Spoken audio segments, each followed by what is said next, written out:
I said empty your mind, be formless, shapeless, like water. Now water can flow or it can crash. Be water, my friend.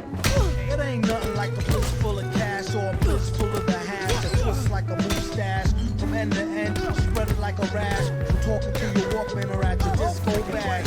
You be the Tim's Rumpelstiltskin brown, a metal face mask with a built-in frown. I might tilt down 100,000 pounds and see how kilt sound like spilt milk brown. Cocoa butter on a very ashy day. Revenge is bad, but oh so satisfying.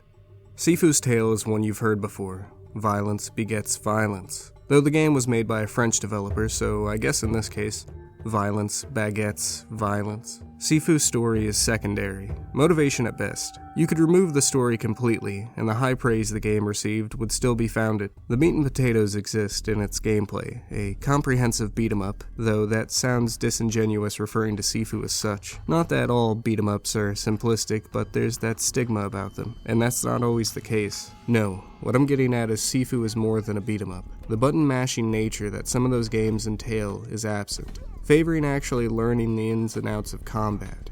Ducking and weaving, using weapons in your environment to your advantage, knowing when to dodge and when to strike makes the difference between a takedown or a fist to the ear. Directional dodges, combos, and moves you have to purchase multiple times just to keep. The game emphasizes learning through practice and repetition, one of the few games where repetition as a descriptor isn't a bad thing. If you want to be a Sifu, a master, you have to practice, young grasshole.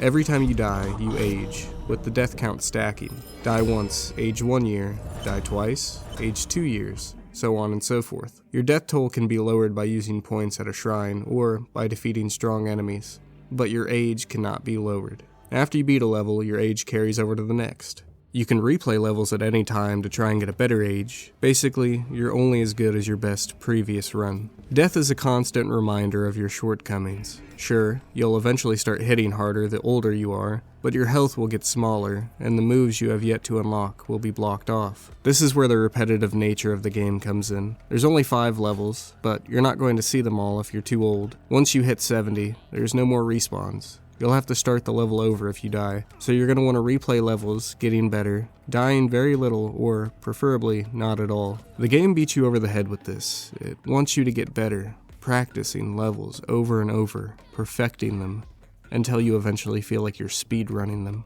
That's when the game really clicks. Once you enter that flow state, now entering a room with what once felt like insurmountable odds, and saying, I'm not locked in here with you, you're locked in here with me.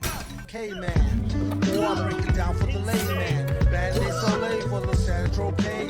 And a can of old gold, too cold, the whole slow your roll.